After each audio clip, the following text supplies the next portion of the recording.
Random thoughts this morning.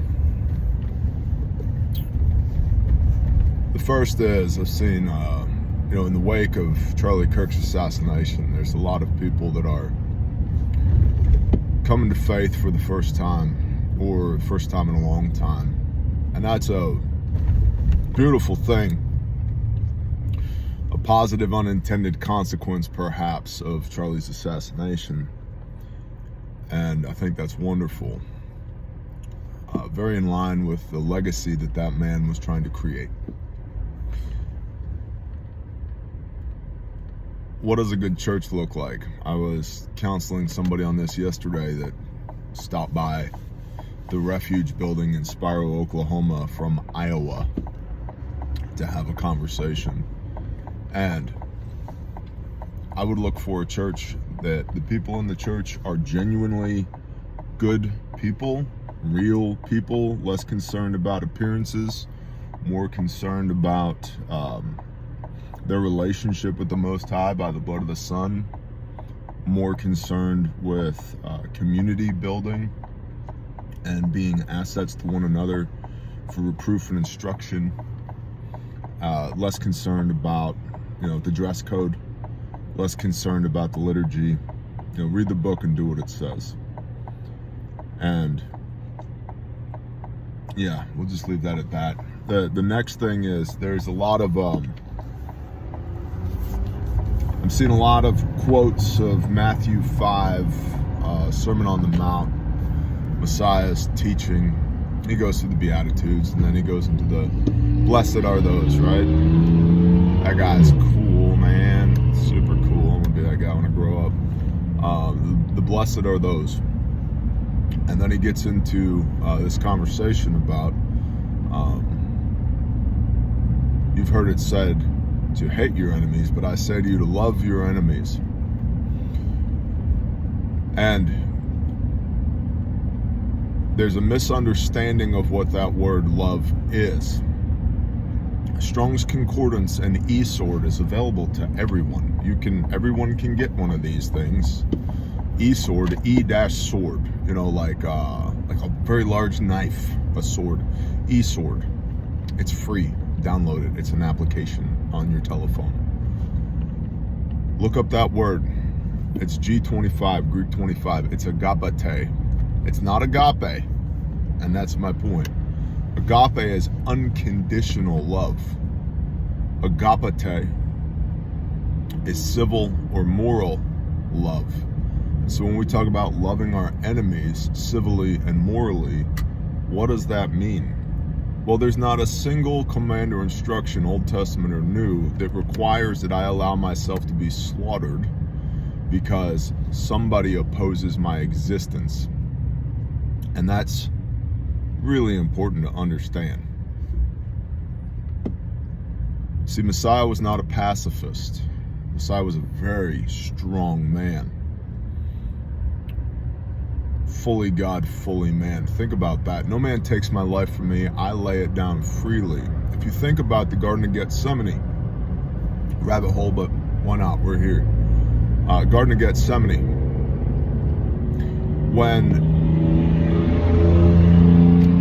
Oh my gosh, Chica. When the Romans are detached, or a detachment is sent, rather, dispatch detachment. When the Romans are dispatched, there's a word for the unit that is sent to arrest Messiah, and that word is spheron. And it means 1/10 of a legion. Well, a legion, 7,000 men. So they sent 700 men to arrest Messiah. Why? Think about it. If you're Pontius Pilate and one of your guys comes to you and says, "Sir, we've got him. He's in the Garden of Gethsemane." Who is it we got? It's this Yeshua of Nazareth guy. Oh yeah. Who's he again? He is the Son of God. Okay, so the Romans were polytheistic. So a reasonable question would be, which God? To which your guy responds, Yahuwah Elohim, the creator of the heavens and the earth. And then Pontius Pilate goes, the warrior God?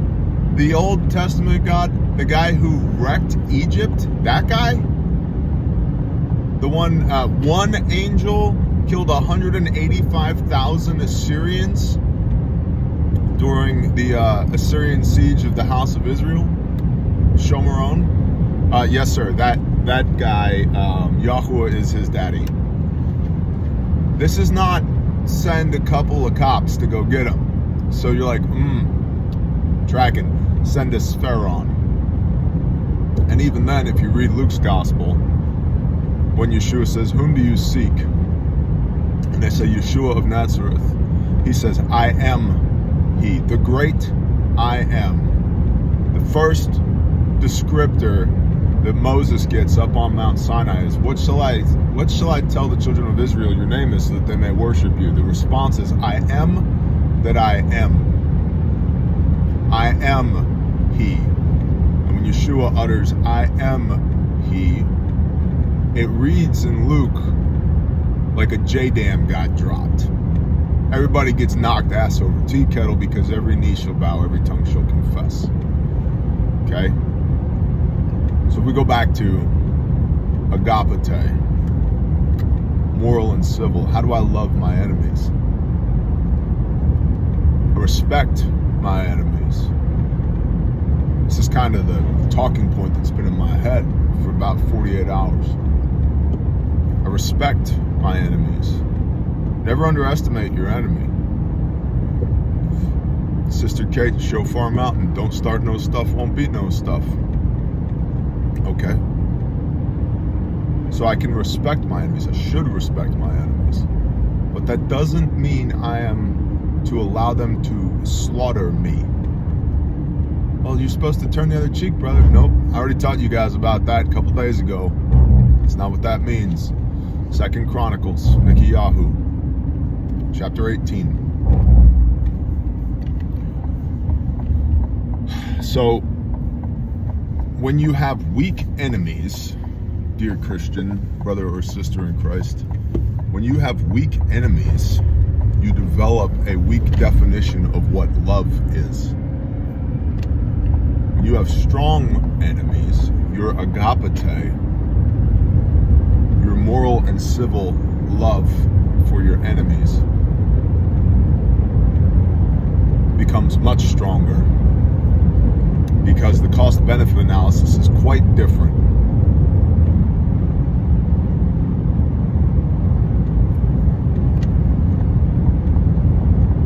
So if you think about what Messiah is saying here, you've heard it said you shall hate your enemies. Well, hate is a heart condition. Heart condition leads to murder versus killing. Thou shalt not murder. It's not thou shalt not kill, it's thou shalt not murder. And if you're operating emotionally with hate against anyone, hate or anger, James, the wrath of man works not the righteousness of Elohim, you have blind spots. You have blind spots that your enemy can exploit. So when Messiah says, you've heard it said you shall hate your enemies. But so you're supposed to go attack your enemies in a blind rage? That's conduct unbecoming a man of Elohim.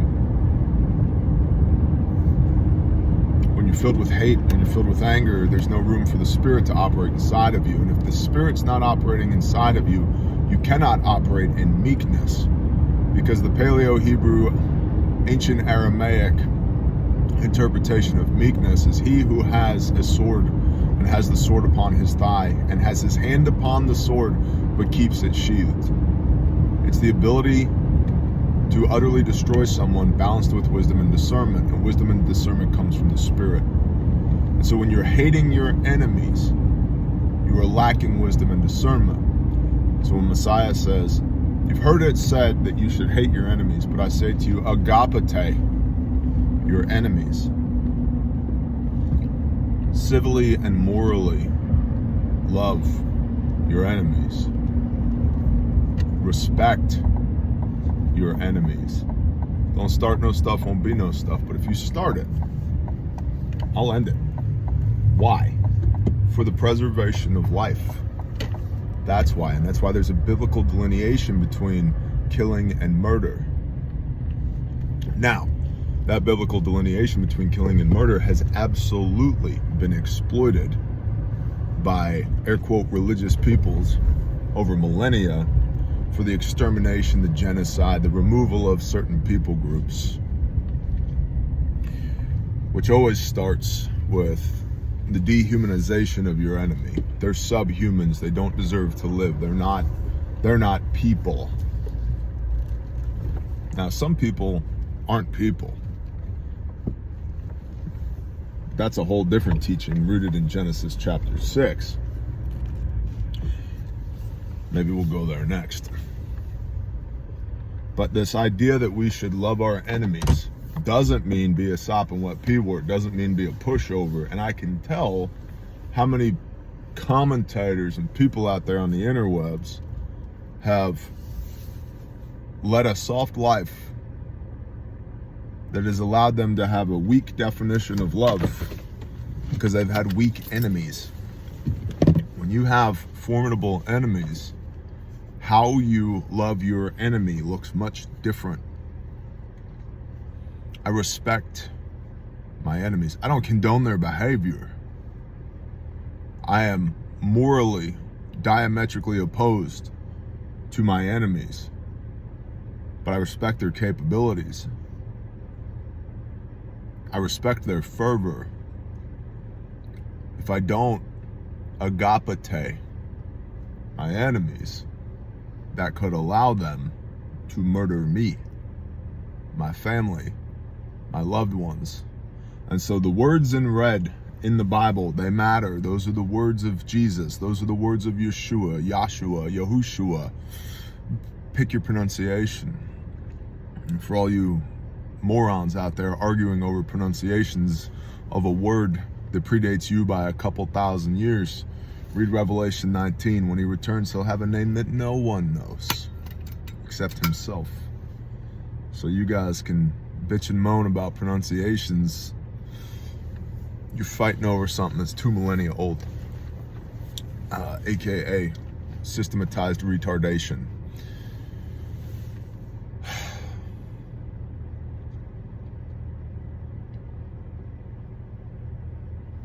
Anyway,